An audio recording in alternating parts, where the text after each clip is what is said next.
Hello, welcome back to the Pelvic Empowerment Podcast. My name is Dr. Liliana. I'm your host, and today we're trying video for the first time in a bit, and in this new space. So I'm really, excited to be feeling into it and seeing what I like better, what I prefer, what feels fun. This definitely feels fun in the moment. But if you have any thoughts or comments on it, I would love to hear. So please let your voice be heard. Let me know what you think. Today, we're going to be discussing a little bit about the various types of settings that you can receive your pelvic care. Maybe I'll start by sharing a little bit about my story and my background. I am a licensed physical therapist. I feel like that's my biggest degree. Like, that's the foundation that I kind of sit on the most. But before I became a PT, I was a massage therapist. And so, this is actually, when I think about it, it's crazy. This is going to be my 10th year. This summer is going to be my 10th year as a massage therapist. And so I've been doing body work for a really long time. And I feel really passionate about working with the body via the tissues, all the different soft tissues of the body. And physical therapy was a really cool extension of that. I knew I wanted to do PT first, and I did. I went through massage school while I was still doing my undergraduate degree. Kind of as a way, like the hustler in me was like, okay, I can be making money while I'm in school and it's related to the PT degree. It'll give me a leg up. So it was definitely very strategic. I don't think I anticipated how much I would fall in love with body work and how much it really would be the foundation of the way that I practice, because massage school really anchored such a beautiful balance between science. I wouldn't say necessarily spirituality, like science and spirituality, but a really beautiful mix of Eastern and Western styles and techniques. So, um, that was such an important and integral part of my journey and part of my story that contributes to how I work today. But physical therapy is probably the most foundational, like one of the bedrock, like it is the bedrock of what I do, because it is so um, evidence based, rooted in movement, rooted in anatomy, physiology, the science of what the body's doing, and movement. Movement is so important, and there's so many ways that we can heal through movement. And when we understand the needs of the body and all the various systems working together, like it is the core science behind the science and spirit of my work, because I really do feel like my work is such an intersection between science and spirituality and Eastern and Western. So yeah, PT is the core for me. And I went through PT school. This year is going to be my 6th year as a PT. We're like coming up on the new year, so I'm like looking ahead. We got the holidays right around the corner. I'm really excited. But anyway, so this will be my 6th year as a PT, and a little bit about my journey. I was a massage therapist first, went to PT school right after. Didn't realize I wanted to work in pelvic health. I started off. I wanted to be a dancer. I have a lot of training, a lot of background in dance. I spent a lot of years training classical ballet and a bunch of other modalities, and I love to perform. So I really thought I was going to do some sort of performance type work professionally. But that didn't happen. That's another story for another day.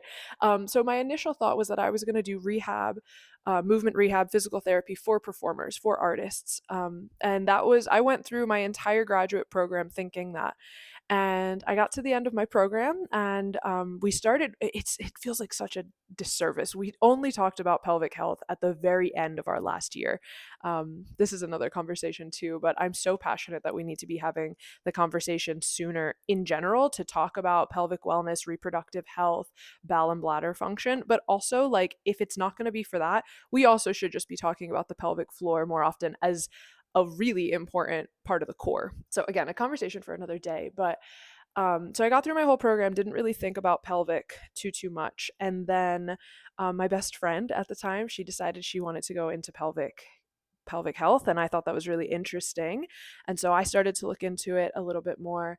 I decided to do one of my clinical rotations. I worked with a really wonderful physical therapist, and it was really aligned because she was a small business owner. It was just her, and so I've always had a bit of a business mindset and attitude. So that felt really, again, aligned for me. And so I learned so much from her. She was such a cool bridge for me, to helping understand ways that, I could use my manual skills, like as a body worker, and bringing that into really gentle pelvic care. And she was a really great role model for that as well for me. She was very gentle with her patients, very intentional, very kind, always created a really lovely, safe space for everyone. So I learned a lot through her. And so when I graduated, we decided to try working together. And so she hired me, and we only worked together for a few months. Ultimately, it didn't end up working out. And at the time, once we had decided, we shouldn't be working together anymore, we need to, go our separate ways, I was at a crossroads and was thinking to myself, well, what do I want to do now? Do I go and pursue clinic life or hospital based physical therapy or inpatient physical therapy, like inpatient rehab? So many options. And but because I had had already a few years under my belt as a massage therapist and was already seeing clients privately as a massage therapist, I decided, why don't I try my hand at small business as well, which, could be looked at as very ambitious, but I think it was exactly what I needed to do. It's well within my personality type to want to make such a leap like that. And I did a lot of research. I did a lot of, couple different courses, worked with a couple different people, wanted to set myself up really well, and ultimately had a really fun time for a few years. I was seeing patients or clients in their own homes. I would bring my table to them. Um, and we would do a mix of bodywork, PT, movement. And during that time, I was going on my own pelvic healing and wellness journey.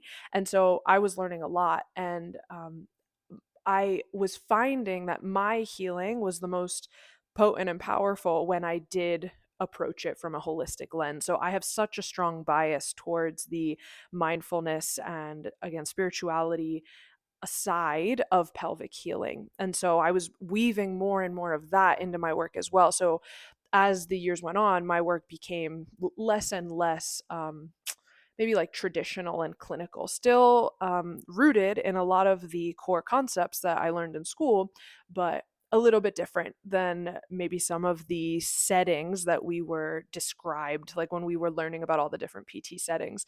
The way I was practicing was definitely a little bit different from that. But it was fun. It was really great. And then, like, in the past couple years, life shifted a bunch for me, and I needed to move. So in moving here, I picked up a job in a clinic. And so this is very traditional PT. And so the past year and a half has been such a transition and an adjustment for me to really, come up to speed with the way the clinic, especially a more corporate style clinic, runs. And I really love the clinic that I'm at because it's not a purely corporate, it's not like the clinic that I'm at has 100 branches across the nation, but we do have a big corporate parent company, and we are one of less than 10 clinics in this area. So it still feels very like small clinic vibe and homey, but also there are some really, important aspects of corporate, structure and framework, which again has been really interesting to navigate and transition into. And so I wanted to make this episode to kind of like highlight just the fact that that continuum of care, or like that spectrum of care, I should say, exists, and that you, as a consumer, and as someone who lives in a body and deserves to care for their body, has options when it comes to their wellness and their care. It's not just as black and white as go see your doctor or, go see a healer, like it's very, nuanced, across that spectrum. And so, yeah, I feel like that story can kind of highlights the ends of that spectrum. So I guess on one end of the spectrum, and let's just look at clinic, like outpatient clinical physical therapy, especially in pelvic health. There's so many other settings that you will need a physical therapist, like a hospital setting, for instance. But that's typically not where you would go for pelvic wellness. So this is more for all of you that are having any type of pelvic symptom and are seeking care in the outpatient setting. So out in life, like you're functionally baseline doing really well, but you just need some specific care at your pelvis. So on one end of that spectrum is the corporate style clinic. And I want to be really intentional in this episode to highlight as much as I can objectively and factually while recognizing my own biases, because there is a lot of bias here. And anyone that you talk to about all different settings will have their own biases. So I'm going to try my best to highlight mine, because, again, empowerment to me means that you have all the information and you make whatever decision feels best for you, not because I'm telling you to. So, on the extreme end, and extremes in any context are never good. So, I don't feel bad about making this distinction. But corporate, like mill style PT clinics, not my preference. I don't like this. I don't like when I see businesses being run like this. I try to avoid sending patients to this type of clinic, and that's something along the lines of, like, the vibe is more you go, you get care, but each PT is probably seeing 3 to 4 patients every hour. You're seeing support staff like techs more often than you're seeing physical therapist or physical therapist assistants. The care is personalized, yes, but a little bit more cookie cutter. Yeah, so not my fave, not what I would recommend, but that's on the extreme end of the spectrum. On the other extreme side of the spectrum, we have really holistic, and, like, maybe let's just call it, well, I wouldn't say that. I was going to say spiritual based care, but it's not just that. Um, but maybe more of, like, intuitive based care. And now my bias is that this isn't that bad. Even on the extreme end of the spectrum, this still isn't that bad, because I like to believe that when people are following their intuition, if they're good intentioned, something good will come of it, even if it's not exactly what you need. But I have seen people get hurt or not get good care, even within that model and that setting. So I do want to acknowledge that. But again, so on this side, it's more the intuitive healing, side of things. So this is more of, like, people rooted in spiritual practices, people rooted in, maybe that not they're not necessarily spiritual practices, but they're not evidence based either. So they're more either just, like, anecdotal of, like, this is what worked for me, or this is what's worked for my other clients. And again, it's not bad. It's not bad. There are some really powerful practitioners and powerful practices that fall on this side of the spectrum, and I definitely would lean more towards this side than the other side. So yeah, not good or bad, just illustrating the bookends here of our spectrum. And then somewhere in the middle, I think a lot of that PT that mentored me, the one that I had my clinical with, she had a clinic style setup. She had an office building and she took a couple of insurances, but she was mostly cash pay and mostly did the typical traditional PT work, but still offered time to do other slower modalities, maybe that weren't always traditional PT. She also offered different styles of movement as well, not just, like, 3 sets of 10 squats, so that's kind of the middle ground. And yeah, so I kind of want to compare and contrast. I continue to compare and contrast the sides of the spectrum, just to paint a clearer picture for you, so that when you think about, brainstorm, decide what type of setting is going to be most helpful for you, you have a little bit more data to go off of, because I know the process of finding a provider or finding a setting that feels best for you can be challenging as is, and can be such a barrier of entry. Like, it can keep people away from care for so long. So I'm hopeful that this is helpful for that process, and even just to spread awareness that there are so many styles of care out there, and that there is someone that wants to help you, and there is likely someone that will meet you in the energy that you want to be met with. So even if you start somewhere and it doesn't really feel great, know that there are other options. You don't have to stay there. Everyone can't be for everybody. I can't be everybody's cup of tea. My colleague can't be everybody's cup of tea, but that's why we are both in the same profession and we offer different things. So it's a beautiful thing to have preferences, to have desires, to not like something. It's all data, it's all helpful, it's all important. So validate it, feel empowered in what you want, and go after it. Okay, so the categories that I kind of want to compare and contrast here are, yeah, the couple things I wanted to hit. The cost is a big thing that varies along this spectrum. The types of services that you get, and then kind of like the vibe and the setup. So cost being, I think, one of the most important ones to look at, because especially in this economy, everybody's thinking about this. I wish it was something we weren't thinking about, but it is so relevant. Um, so cost varies.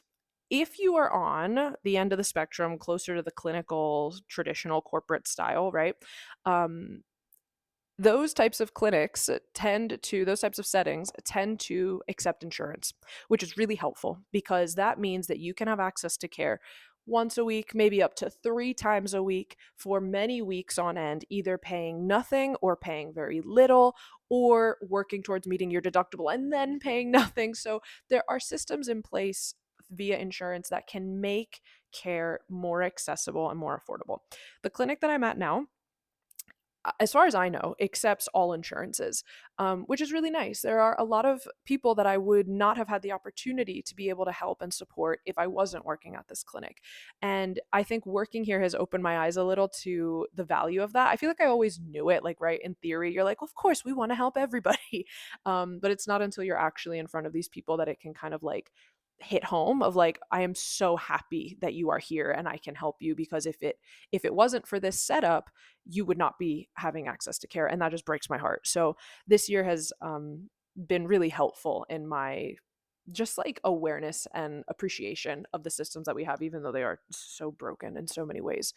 Again, a conversation for another day. um, but it is important, and it is something that you get to use. So if you have insurance benefits, like through your employer or through your spouse or through your parents, whatever reason, um, take advantage of those benefits. I have a lot of people that don't pay anything when they come in, and um, you deserve that. Do it, take advantage.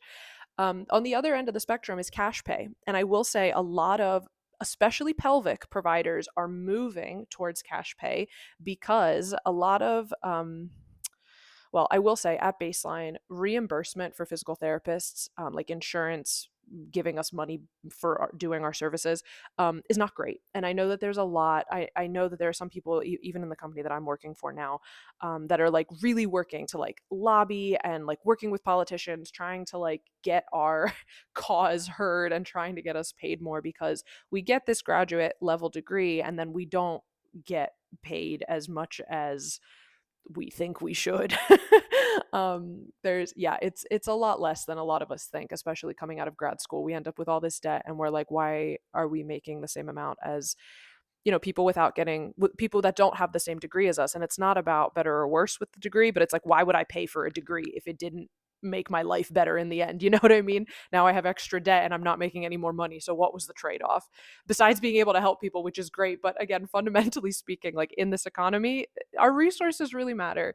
So, with that being said, a lot of people are moving towards cash pay, especially pelvic, because insurance already at baseline does not reimburse well. And then pelvic care a lot of times doesn't get reimbursed well because sometimes it can be so hard to demonstrate like functional necessity. Like physical therapy is the whole thing, our whole gimmick.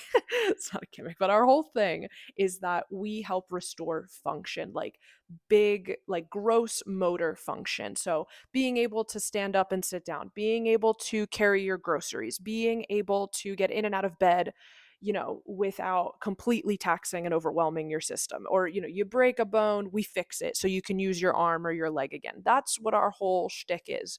Now, with pelvic symptoms like leakage or constipation or pain with sex, things like that, it insurance very easily turns around and says, well, they can still do all their day-to-day function. Why should we pay for care?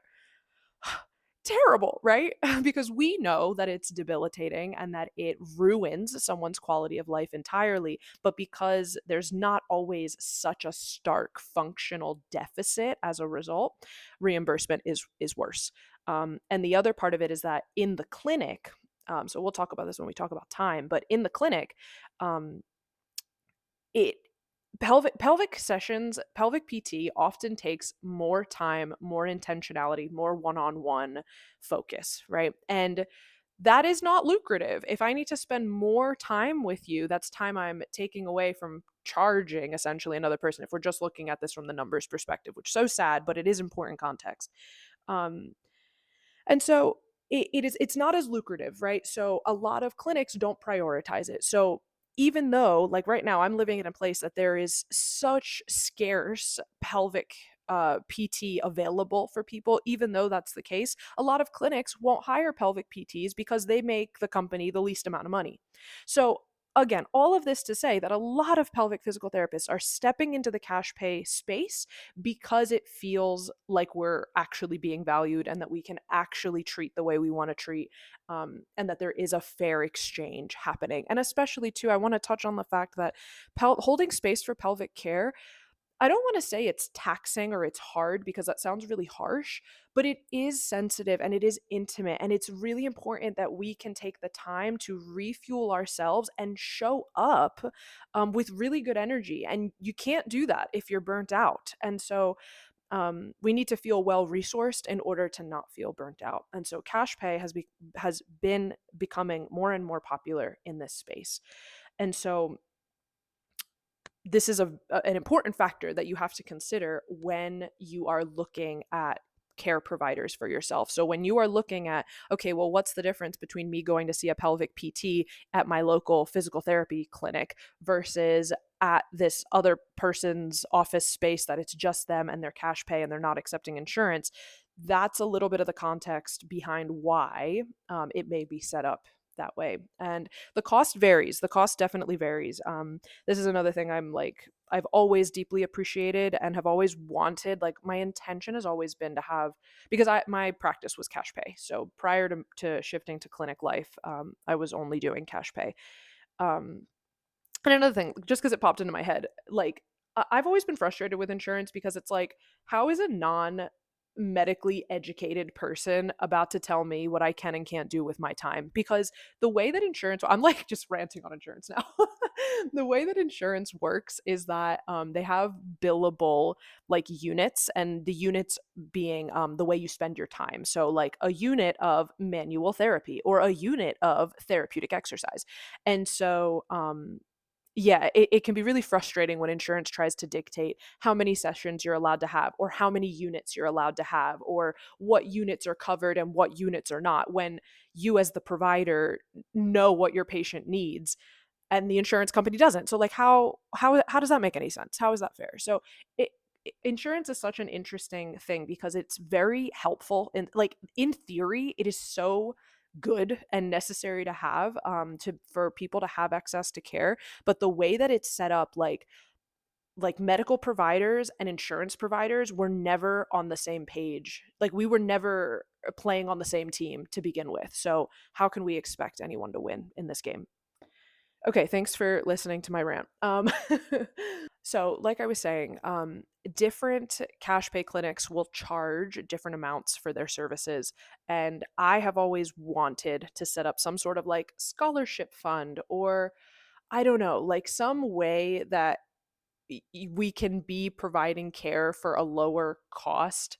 But it's just hard because your business has to be doing really, really well in order to have that extra capital. And maybe not, maybe I just need to be more creative. But I will say, business ownership and management was hard, and jumping into it right out of school, while I am so proud that I did it, was really hard. Marketing and being a clinician at the same time, like it was a huge load. And so I'm hopeful that as I continue to grow my business and my private practice, that I can find ways to make it more accessible to people, because I recognize that a couple $100 or even $100 is a lot to invest in care. And especially, like I said, the benefit to the clinic setting, taking insurance, you can be seen very often, once a week, 3 times a week, whatever it is, even at once every couple weeks, and it doesn't feel like a huge hit to your finances. Versus if we're out here charging, say, $200, which isn't unheard of for PT care for an hour, that's not going to be as sustainable financially. And that's a really important conversation to have.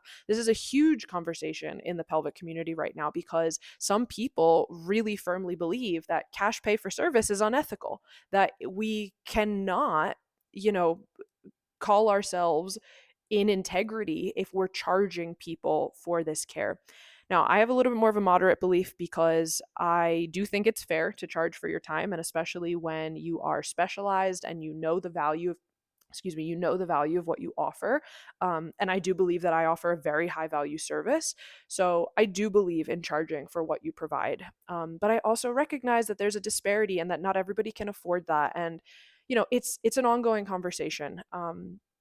And so this is something, if you have thoughts, I would love to hear them. I think it's something we need to be discussing and hearing multiple opinions and continuing to expand our viewpoints and our empathy and our awareness as we try to find a solution in a society that is not built to serve us right now.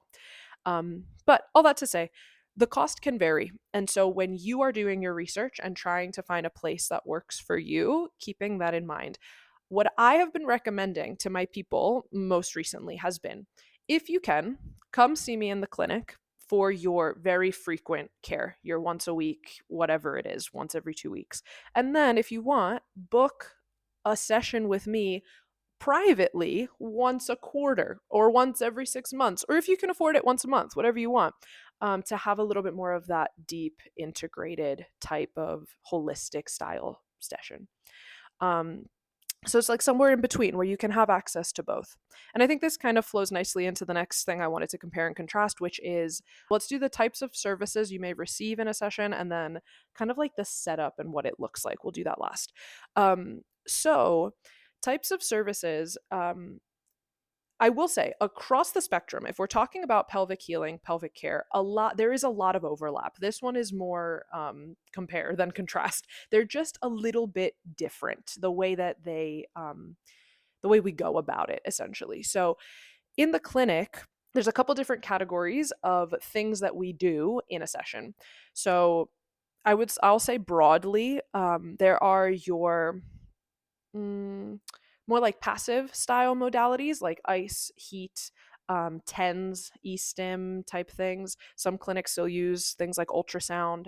I don't. Oh, biofeedback is a really cool one that we use in the clinic. That's a modality where it's kind of like an EKG, where they put the stickers and then you can see your heart rhythm on the screen. It's the same thing, but we do it at your pelvic floor. So we put stickers down underneath, and then you will see on a screen your muscle activity. So if your pelvic floor is squeezing and active, the line spikes up, and then when you relax, the line, gets lower.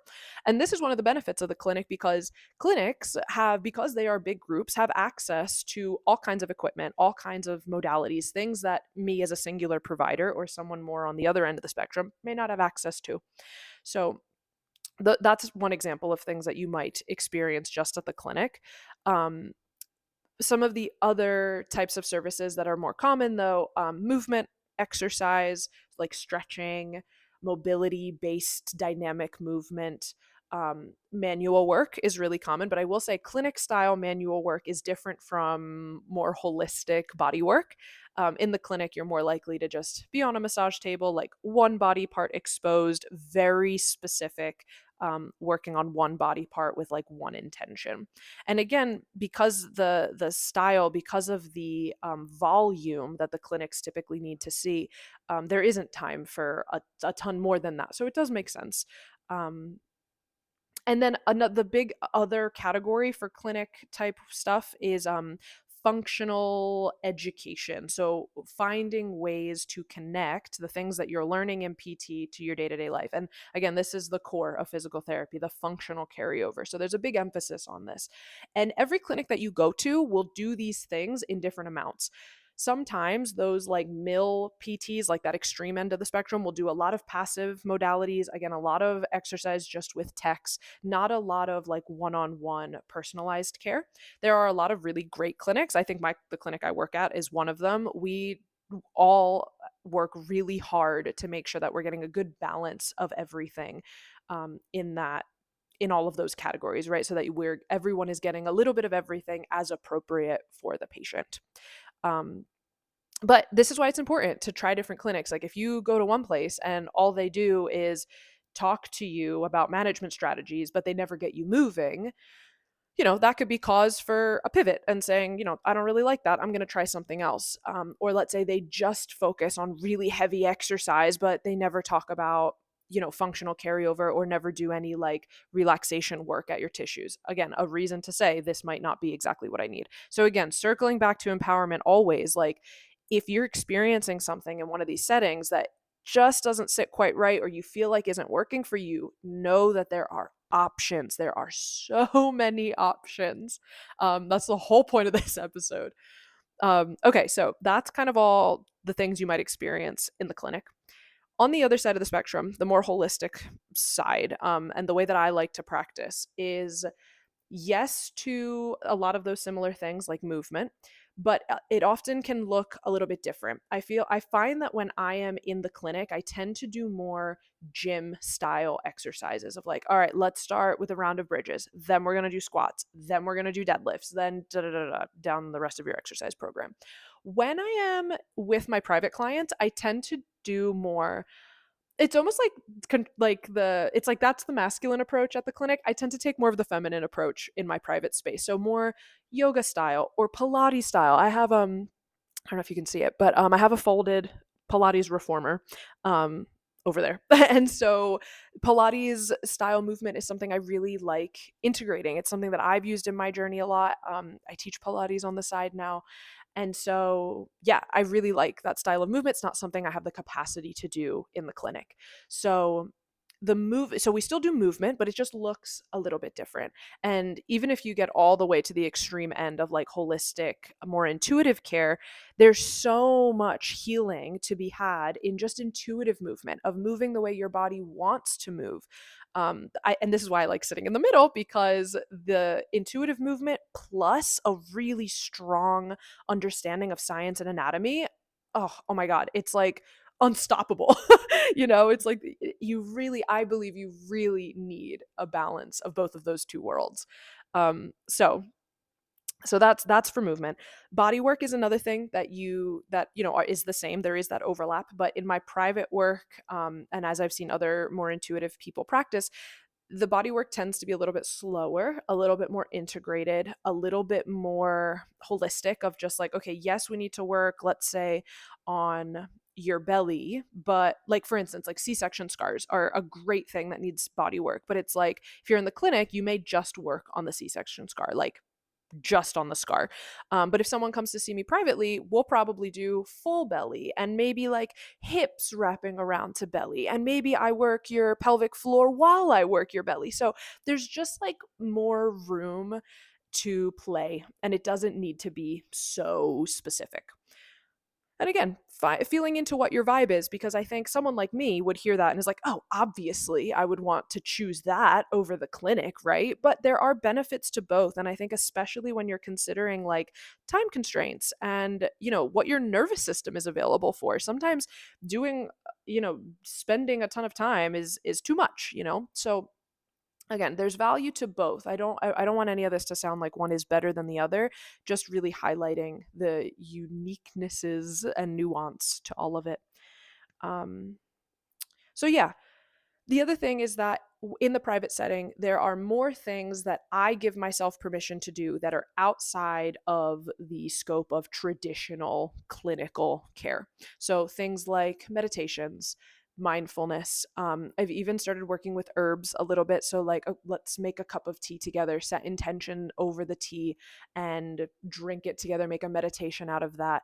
Even pelvic steaming with or without herbs. So, all of these practices that I didn't learn in PT school, and I wouldn't say I have this like this strong evidence backing to, but things that I know have worked for myself and have worked for my clients, that I continue to practice with people who are excited about and interested in that care. So never trying to sell this stuff to someone who's not interested, because I think it really does need to resonate in order for it to have the impact that I've seen it have. I've seen it have profound impact. So yeah, so the private space has so much more wiggle room to offer a variety of treatments beyond just the classic care.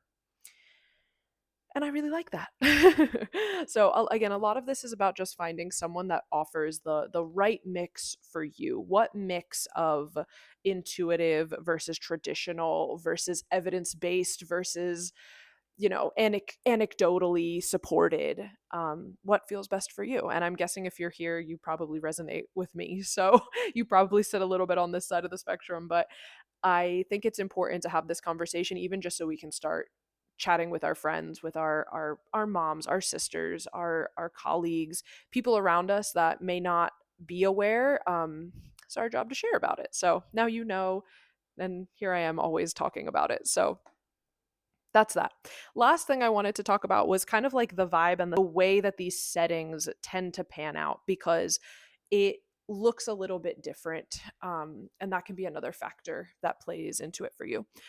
So let's start on the clinic side again. The way I will speak to the way my clinic, the clinic that I work at, the way that that runs, because it's what I'm most familiar with. And then I'll compare it directly to the way that my private work runs, because again, it's what I'm most familiar with. Again, it's a spectrum. A lot of places do it differently.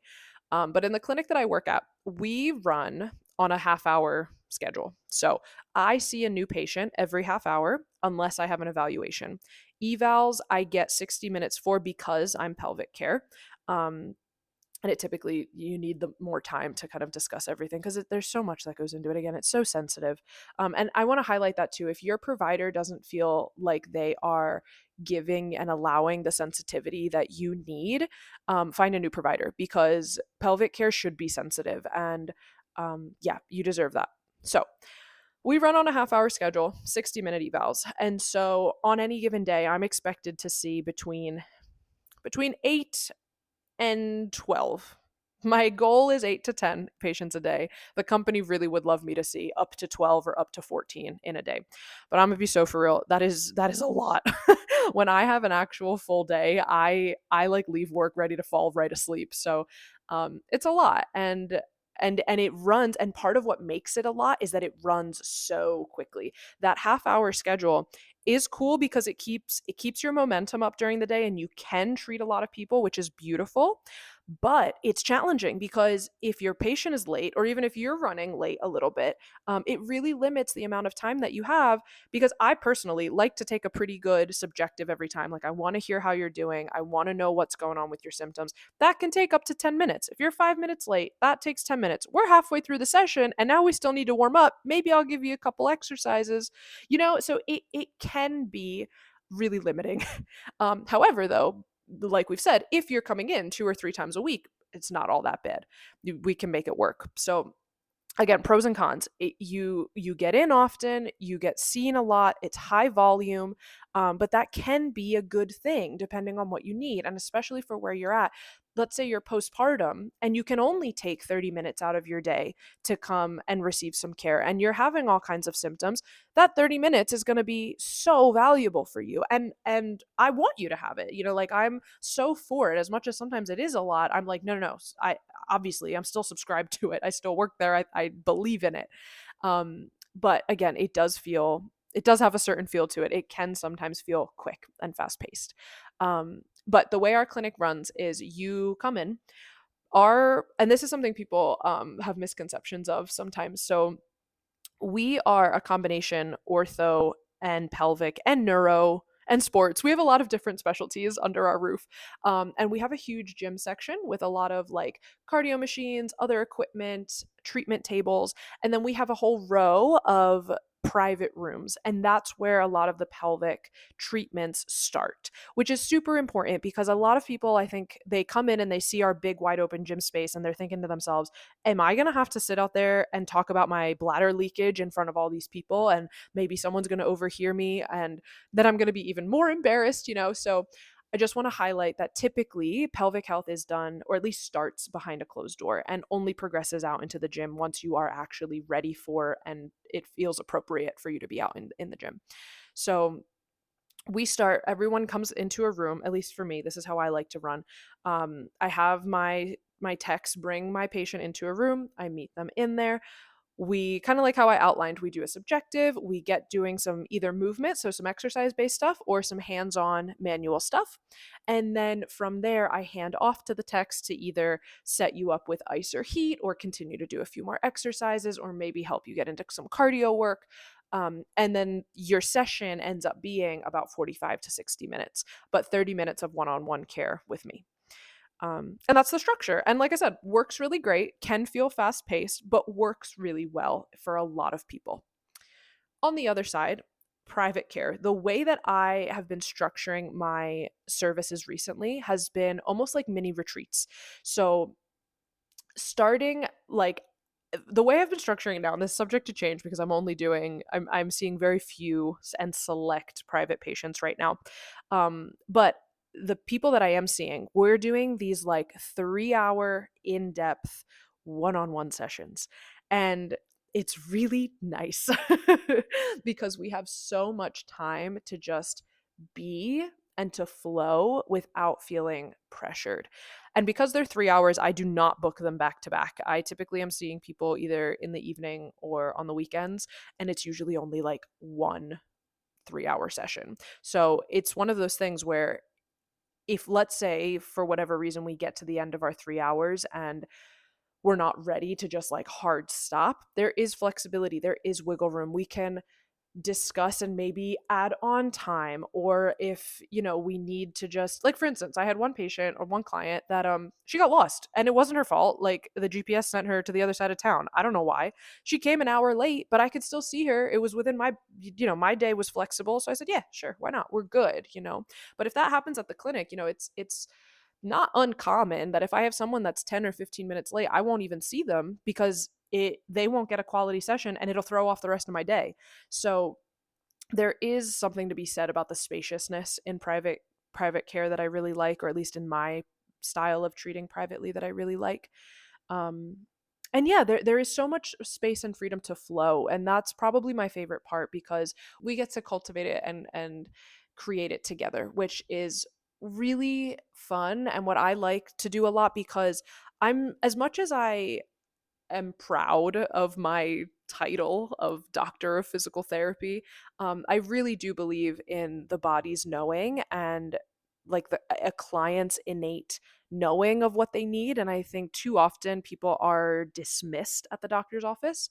And I really enjoy creating a space where I can say to my patient, like, okay, these are my thoughts. What are your thoughts? How do we explore what you've been feeling pulled to or drawn to, or what do you think your body needs in order to find that homeostatic place of safety and calm and centeredness? Because oftentimes that's my goal when I'm in a session privately. Like, my highest priority oftentimes is how can I help facilitate a feeling of safety within the body so that the body can begin to heal itself. Whereas when I'm in the clinic, that's always the undertone of what I'm doing, but it's a little bit more strategic because I'm needing to have to justify my care in my notes and to insurance. So there's always this like one to one, like, we did this exercise for this specific function. Whereas, again, that structure, it's more masculine, whereas the private work is a lot more feminine, where it's like, we felt like we needed to do some pelvic circles and sigh for 10 minutes. And that was healing. And I can't always find a direct link in the research for why I chose that modality. So there's a lot more freedom and play in that space. And it can be structured. We do have the choice to make it structured. Like, I've definitely had sessions with clients where it's like, okay, we know you're going to get here. We're going to set some intentions and we're going to move. And I have the knowledge and background to inject that as needed, but it's not the end all be all. It's not the only thing that we're bound to, which feels really, really good. So, if you haven't noticed by now, I definitely have a preference for one style of work over the other. I definitely love the holistic side of things, but working in the clinic this year has really helped me realize how much I I also really enjoy the other side of things. And I think I really sometimes I struggle with marketing because I really do sit so much in the center, where if I am 100% of the time just in the science world, I really miss the holistic space. And if I am on the extreme end of holistic care, which I typically am not, but if I am on that extreme, and I really start to crave and miss the science and the structure. So I really do love playing with both, and I'm at a really cool phase in my career where there is so much happening with both. And I think that's part of why I'm feeling so inspired to show up for this content and um, yeah, just this work, this information, this education for the empowerment. Oh, it feels so important. It feels so important. And I think that feels, saying it like that brought a little bit of clarity to me. Like, it does feel important to me to really um share, like, be the bridge between these two worlds and help illustrate how expansive both sides really can be, so that you can feel empowered. Like, there is truly no right or wrong. There is no setting that is better than another. And if anybody tries to tell you that, they are just operating in bias. And it's just fundamentally not fair. So, yeah, I'm my intention, as I've said, I'm so hopeful that this episode can be inspiring for you. One, to know that there is a variety of types of care that you can receive, but more importantly, that it is so up to you to find whatever style suits you best. Whatever style you want, it does exist. So, oh, just saying it again. I know I said it before, but just like really hammering that home.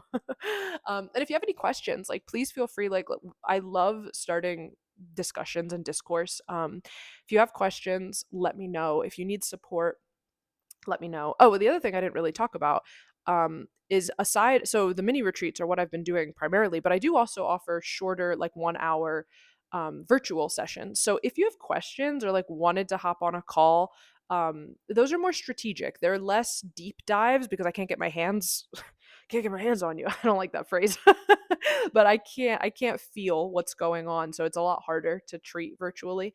Even though I've done it a lot. It tends to be, the virtual work tends to be a lot more mindfulness and embodiment work, whereas the hands on is the more movement, and like like not fixing, but just like anatomically centered care.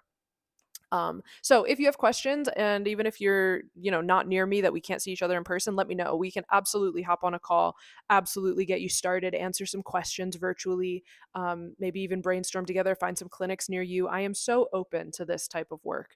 Um, yeah, so I will put all the links to websites or services or whatever. I'll put all my information in whatever relevant description box. Um, but thanks for being here. Thanks for listening. I feel like I ramble a lot, but I know that there's a lot of passion behind the things I ramble about, and there's a lot of good information all weaved through there. So thanks for sticking it out with me. Um, I'm excited to hear from you, and yeah, I guess I will see you in the next episode. I'm thinking next episode will be something along the lines of different types of pelvic presentations. So keep an eye out for that. Like, how do I know I need pelvic floor care? So maybe we'll do that sometime soon. But thanks again, sending you so much love, sending you all the affirmation you need to feel super empowered in your medical decision making and in your body and in your relationship to your pelvis. It is all so important, and such a beautiful journey to be on. And I know it's hard sometimes. I know it's hard, but the relationship that you have with your pelvis is so important and can be so life changing once you start to get the care that you need. So I hope this episode helps you find the care that you freaking deserve. Okay. I love you. I will see you soon.